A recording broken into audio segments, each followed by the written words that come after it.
Я заметила, что есть люди, которые ищут для своего дома самые долговечные покрытия.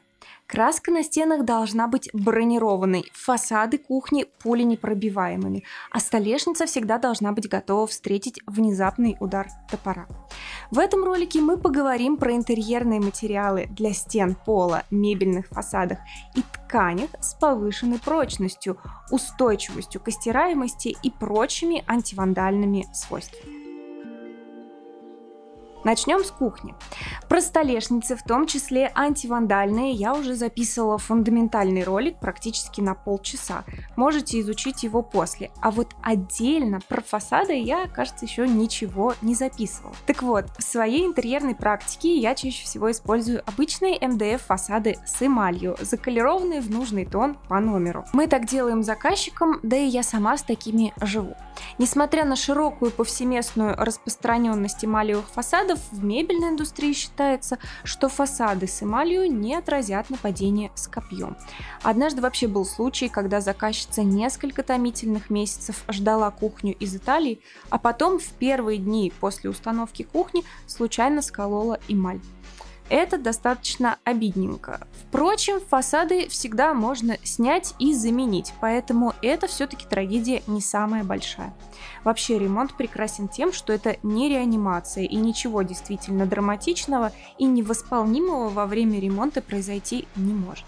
Самыми вандалостойкими считаются фасады из пластика, но они дороже, и их надо выбирать с аккуратной кромкой. Мне же они не очень нравятся из-за ограниченного числа поверхностей, из-за этой кромки и вот этих вот соединений с ней, и из-за тактильных ощущений. Также учитывайте, что распространенные жалобы на желтеющие от солнечного света фасады, белые фасады, относятся именно к фасадам из пластика или пленки не самого лучшего качества. Так что если к физическим воздействиям они и более устойчивы, то воздействие солнца выдержит не каждый. У эмали, кстати, с этим проблем нет. Ремарка для творческих натур и новаторов. Фасады кухни еще можно сделать с покрытием из бетона, из тонкого керамогранита и даже из тонкого слоя натурального камня. С такими фасадами у вас будет настоящая пуленепробиваемая кухня. Переходим к самым большим площадям в квартире, к стенам. Здесь на сцену торжественно выходят стеклообои. Это во всех смыслах прекрасный материал. Он выравнивает незначительные искривления стен. Его можно покрасить в любой цвет и перекрашивать при необходимости. Он не воспламеняется, поэтому им часто оклеивают зоны эвакуации. Еще неплохо справляется с набегами вандалов декоративная штукатурка и, быть может, даже под бетон, а также керамическая плитка и керамогранит. Если вам кажется керамогранит неуютным, то это значит, что вы просто не знаете всего разнообразия его текстур. Керамогранитная плитка может быть, например, под ткань с эффектом переплетений, и это получится приблизительно в 1000 раз уютней, чем закладывать нижнюю часть стены фасадным камнем, цокольной облицовкой или кирпичом, как делают некоторые. Не надо так. Краску при необходимости тоже можно подобрать особо стойкую к ударам и царапинам. Такую краску даже можно будет мыть с бытовой химией и даже с абразивными материалами. Чаще всего такую краску используют в офисах и общественных пространствах с высокой проходимостью. Согласно моему персональному нерепрезентативному исследованию, кошки и собаки больше всего любят драть именно виниловые обои. Они утверждают, что именно туда очень приятно погружать свои коготки. А еще мне нравится винил в составе этих обоев, и они так намекают хозяину, чтобы он посмотрел, если не стеклохолст, то хотя бы флизелин без виниловых поверхностей. Также некоторые опрошенные утверждают, что ровные стены под покраску им совершенно неинтересны. Некоторые коты будут благодарны, если вы им организуете классную когтеточку, которая красиво впишется в интерьер и будет органично в него встроена, потому что коты — это великие созерцатели, и красота интерьера для них очень важна, но иногда они вынуждены на нее покушаться из-за обстоятельств непреодолимой силы. Теперь поговорим о моем самом любимом – о защитных уголках на стенах. Если вы спешите обклеить все углы в квартире этими ПВХ-уголками в надежде, что от этого ваш ремонт станет вечным, как пирамида Хеопса, то вы ошибаетесь. Эти уголки предадут вас и отклеятся самыми первыми. Обычно идея ПВХ уголков активно продается мастерами, которым не хочется выравнивать углы под малярку или подрезать плитку под 45 градусов. Иногда это выдается за защиту нежных и ранимых углов от разрушительных титановых людей. Такие внешние, наружные углы в интерьере встречаются реже прочих, но если они есть, то на них надо планировать материалы наперед, думая, как в этом месте формировать угол, чтобы не приходилось потом спасаться вот такими уголками. Края обоев и обрезки полотна всегда надо стараться выводить во внутренние углы. А еще, кстати, есть бесшовные обои и широкоформатные обои без стыков, и у них бывают очень устойчивые покрытия, на ощупь сравнимые примерно со штукатуркой. В случаях с другими материалами, с краской, с панелями, с декоративной штукатуркой, любые уголки теряют всякий смысл. Все это можно сделать ровно, и ничего рваться и драться не будет. Что касается плитки на таких вот углах. Некоторые строители и плиточники утверждают, что они могут сделать заусовку плитки, и это может быть вполне правдой, но они верят в то, что угол будет непрочный, и поэтому все равно настаивают на уголках. И здесь возникает логичный вопрос. Чем край плитки из керамогранита, намертво прикрепленный к стене и зафиксированный на стыке клеем и затиркой, менее прочный, чем, например, угол стены под покраску? Почему именно за плитку все особенно переживают и настаивают на уголке, тогда как более хрупкие стены позволяют себе оставить без этих уголков? Вот такие вот защитные ПВХ уголки позволительны только в общественных пространствах эконом-сегмента с исключительно высокой проходимостью. Даже супермаркеты от среднего уровня и выше, где все всегда снуют туда-сюда с огромными пакетами, себе такого не позволяют. Я надеюсь, и вы не намереваетесь делать такое в жилом пространстве. Но если вы все-таки хотите их делать, то делайте хотя бы алюминиевые или латунные. Переходим к полу. Из ненатуральных материалов, как антивандальные полы, можно рассматривать все напольные покрытия на основе поливинилхлорида. Это и разного вида линолеумы, в том числе спрессованные и порезанные на маленькие кусочки и превращенные в виниловые полы или виниловую плитку, как ее еще называют, или замешанная с кварцевым песком кварц-виниловая плитка. Есть еще плетеные виниловые полы, они выглядят как такой достаточно жесткий ковролин. Очень необычные и интересные ощущения.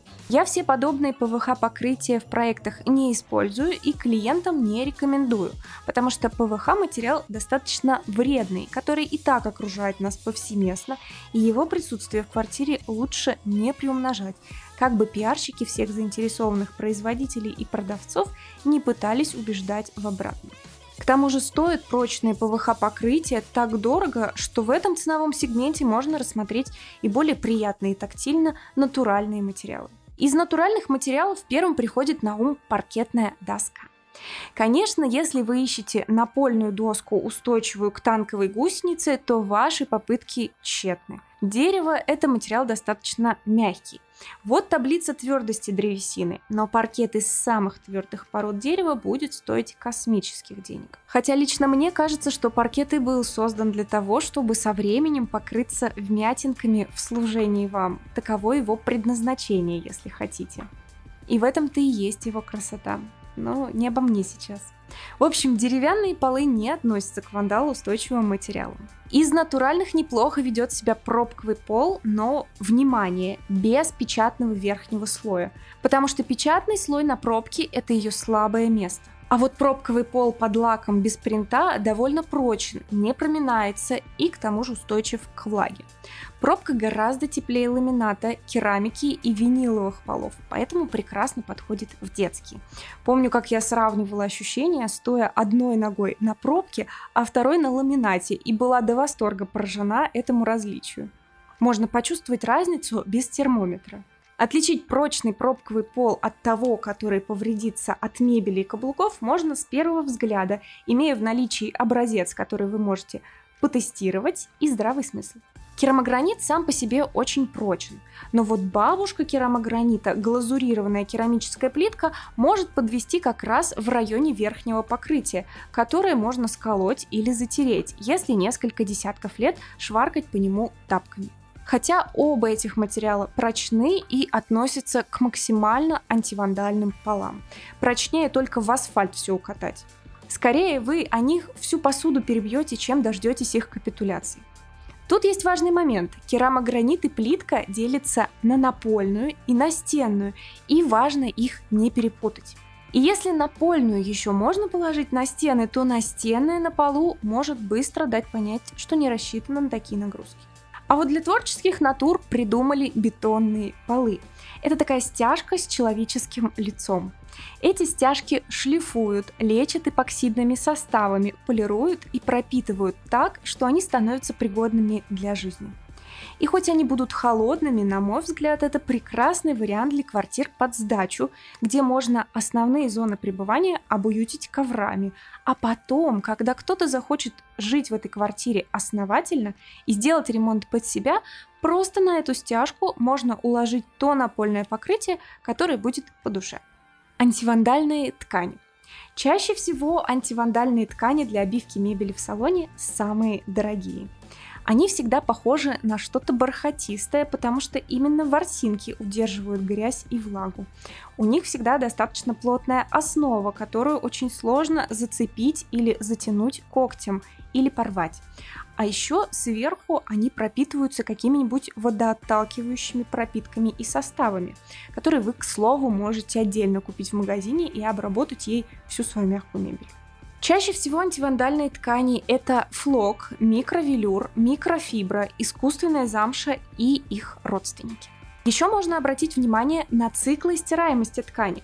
Если ткань выдерживает 10-20 тысяч циклов трения и не протирается, то это уже хорошее начало для домашней мебельной обивки. От 40 тысяч циклов начинается ткань, готовая для коммерческого использования, а вот 70-100 тысяч циклов – это уже ткань для мест с высокой проходимостью. И вот в этот момент все обычно сразу хотят себе самую устойчивую к стиранию ткань во Вселенной, ведь чем больше цифра, тем лучше, верно?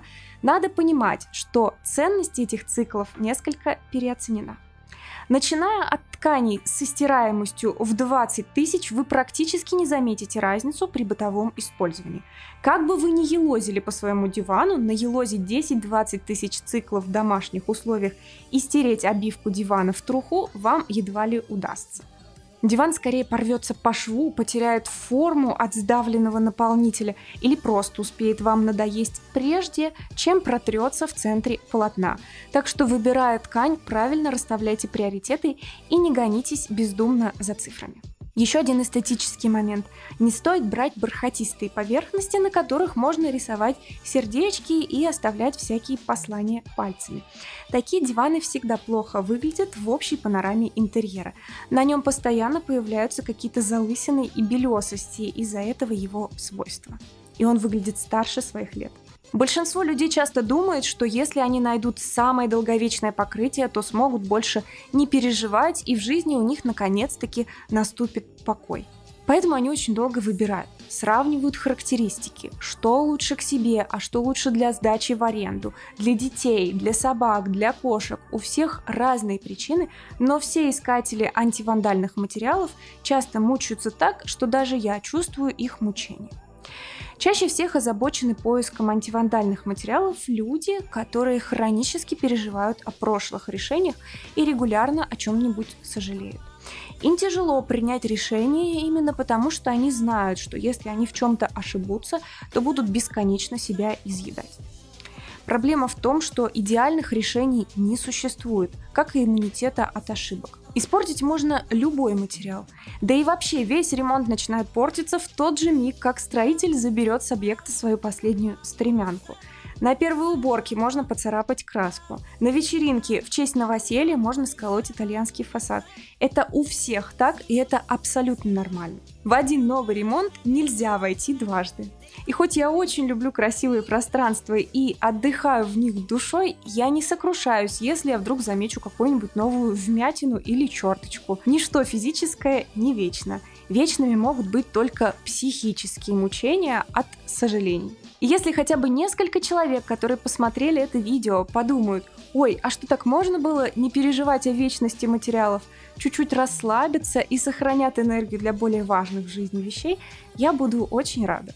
Но помните, вот уже несколько лет у нас есть курсы по дизайну и подготовке к ремонту, а также курсы для профессионального погружения, которые мы с командой, терзаемой собственным перфекционизмом, постоянно обновляем и дополняем, чтобы вы получили всю информацию без воды, структурированно, четко и по делу. Ознакомиться с ними можно по ссылке в описании к этому ролику. Подписывайтесь на канал, ставьте лайк и жмите в колокольчик, чтобы знать о новых видео. Всем дизайн!